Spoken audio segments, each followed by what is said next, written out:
میرا نام احمد ہے۔ یہ سن کر آرتی اور بھی زیادہ حیران ہو اٹھی۔ تو دوستو، یہ تو ہوئی ایک مسلم لڑکے کی بات۔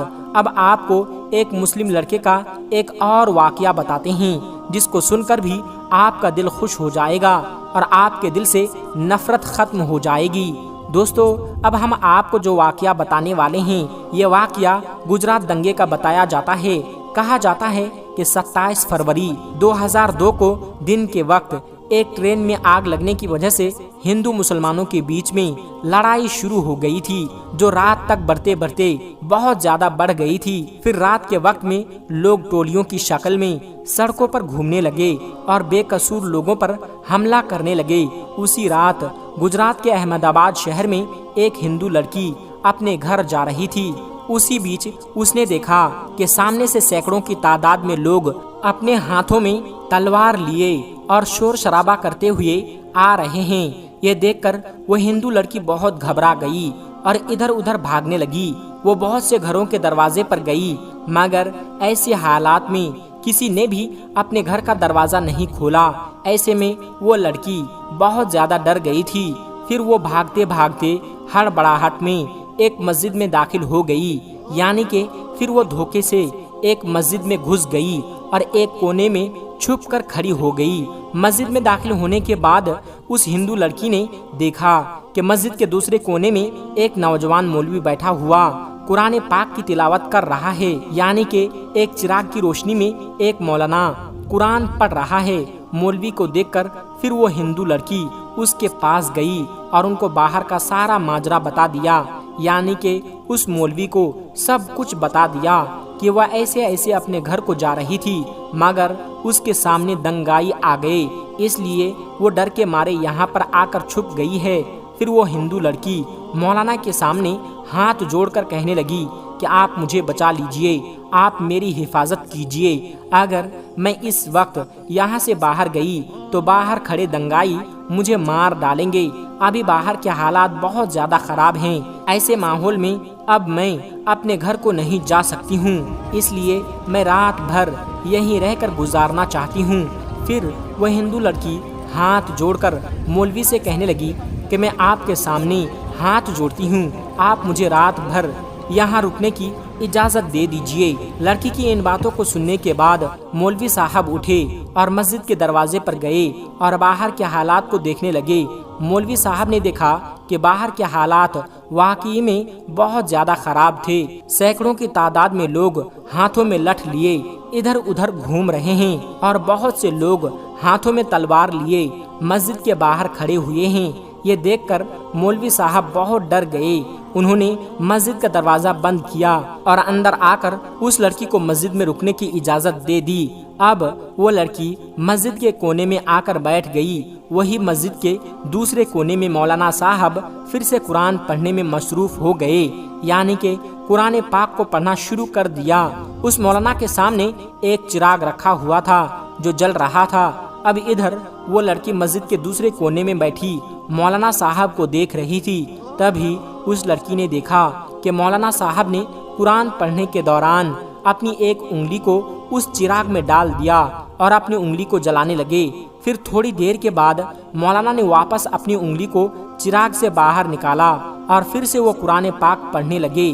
تھوڑی دیر کے بعد لڑکی نے پھر دیکھا کہ وہ مولانا صاحب پھر سے وہی کام کرنے لگے، یعنی کہ انہوں نے پھر سے اپنی انگلی کو چراغ میں ڈال دیا اور تھوڑی دیر جلنے کے بعد انہوں نے واپس اپنی انگلی کو باہر نکال لیا۔ مسجد کے دوسرے کونے میں بیٹھی وہ ہندو لڑکی یہ سارا ماجرا اپنی آنکھوں سے دیکھ رہی تھی۔ یہ دیکھ کر وہ لڑکی حیران اور پریشان ہو گئی اور سوچنے لگی کہ یہ مولانا صاحب کہیں پاگل تو نہیں ہو گئے ہیں جو بار بار اپنی ہی انگلی کو آگ میں جلاتے ہیں۔ خیر دوستو، پھر ایسے سوچتے سوچتے اس لڑکی کی آنکھ لگ گئی، یعنی کہ اس کو نیند آ گئی اور پھر پوری رات نکل گئی اور صبح ہو گئی۔ صبح وہ مولانا صاحب اٹھے اور مسجد کے دروازے پر گئے اور انہوں نے باہر کے حالات دیکھے۔ مولانا صاحب نے دیکھا کہ اس وقت باہر کوئی بھی دنگائی نہیں تھا، یعنی کہ سارے دنگائی وہاں سے جا چکے تھے۔ پھر وہ مولانا اس لڑکی کے پاس گئے اور کہنے لگے کہ بہن اٹھو، ہماری نماز کا وقت ہو گیا ہے، ابھی تھوڑی دیر کے بعد یہاں پر بہت سارے نمازی آنے والے ہیں، اسی لیے اب تمہارا یہاں پر رکنا مناسب نہیں ہے، کیونکہ اگر لوگوں نے تم کو یہاں پر دیکھ لیا تو لوگوں میں بدگمانی پیدا ہو جائے گی، اس لیے اب تم جلدی کر کے یہاں سے چلی جاؤ۔ اور میں نے باہر جا کر دیکھ بھی لیا ہے، ابھی باہر کے حالات نارمل ہیں، باہر کا راستہ بھی صاف ہو چکا ہے، آپ آسانی سے اپنے گھر کو جا سکتی ہے، آؤ اب میں تم کو باہر تک چھوڑ دیتا ہوں۔ یہ سن کر اس لڑکی نے کہا کہ اگر باہر کا سب جا چکا ہے تو مجھے جانے میں کوئی حرج نہیں، مگر جانے سے پہلے آپ سے ایک بات ضرور پوچھنا چاہوں گی، میں آپ سے ایک سوال کرنا چاہتی ہوں، پہلے آپ اس کا جواب دیں۔ یہ سن کر مولانا صاحب کہنے لگے، پوچھئے بہن کیا پوچھنا چاہتی ہو؟ تو وہ کہنے لگی کہ مولانا صاحب آپ یہ بتائیے کہ آپ رات بھر اپنی انگلی کو چراغ میں جلانے کی کوشش کیوں کر رہے تھے؟ یہ سن کر مولانا صاحب کہنے لگے، بہن اس بارے میں نہ ہی پوچھو تو اچھا ہے، کیونکہ یہ میرا ذاتی معاملہ ہے، اس لیے میں اس کے بارے میں آپ کو کچھ نہیں بتا سکتا۔ تو یہ سن کر وہ لڑکی کہنے لگی کہ جب تک آپ مجھے اس کے بارے میں نہیں بتائیں گے تب تک میں یہاں سے واپس نہیں جاؤں گی۔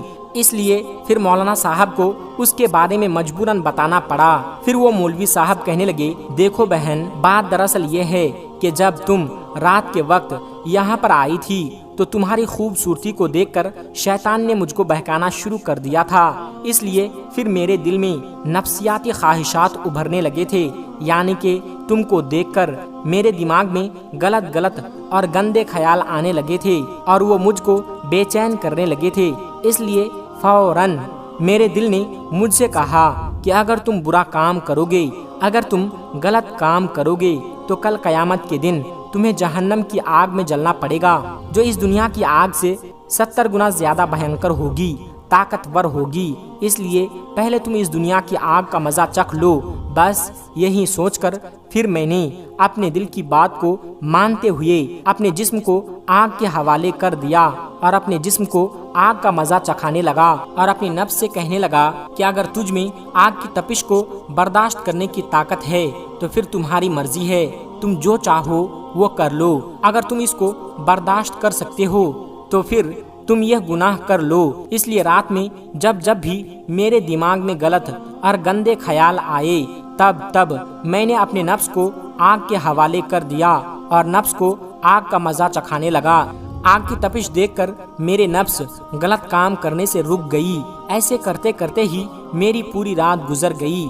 تو دوستو دیکھا آپ نے، نہ ہی سارے ہندو برے ہوتے ہیں اور نہ ہی سارے مسلمان برے ہوتے ہیں، برے کچھ گنے چنے لوگ ہوتے ہیں جن کو بھی برا بنا دیا جاتا ہے، کیونکہ وہ برا بنیں گے تبھی وہ کسی کا فائدہ وہاں پر ہوگا۔ کچھ لوگ ہیں جو اپنے فائدے کے لیے ہندو مسلمان کو لڑوانے کا کام بڑے لیول پر کر رہے ہیں، اسی لیے آپ ایسے لوگوں کی باتوں میں کبھی نہ آئے اور آپس میں سب مل جل کر رہے، اسی میں ہم سب کا فائدہ ہے، ہمارے دیش کا فائدہ ہے۔ دوستو آخر میں ہمارے تمام مسلمان بھائی بہنوں سے گزارش ہے کہ اس چینل کو بنانے کا ہمارا مقصد یہ ہے کہ جتنے بھی ہمارے ہندوستانی بھائی بہن ہیں، چاہے وہ ہندو ہو یا مسلمان، سب کو اسلامی اور سبق آموز واقعہ سنا کر ان کا ایمان تازہ کرنا ہے اور سب لوگ اس سے کچھ نصیحت حاصل کر سکے۔ اور یہ بات بھی ہے کہ دین اسلام کی باتوں کو عوام اور مسلمانوں تک پہنچانا ثواب کا کام ہے، اس لیے اس ویڈیو کو ایک لائک کر کے اپنے قریبی دوستوں تک شیئر کر کے ثواب کا کام ضرور کرے۔ دوستو آج کی ویڈیو میں بس اتنا ہی۔ اگر آپ کو یہ ویڈیو ذرا بھی اچھی لگی ہو تو آپ ہمیں سپورٹ کرنے کے لیے چینل کو سبسکرائب ضرور کر لیجئے گا۔ اللہ تبارک و تعالی سے دعا ہے کہ ہمارے جتنے بھی مسلمان بھائی بہن اس ویڈیو کو دیکھ رہے ہیں اسے سیدھے راہ پر چلنے کی توفیق عطا فرمائیں اور اسے ہر ترقی سے مالا مال کر دے، آمین ثم آمین۔ آج کی ویڈیو میں بس اتنا ہی، ملتے ہیں ایک پھر نئی ویڈیو کے ساتھ، تب تک آپ اپنا اور اپنوں کا بہت زیادہ خیال رکھیے گا۔ السلام علیکم ورحمۃ اللہ وبرکاتہ۔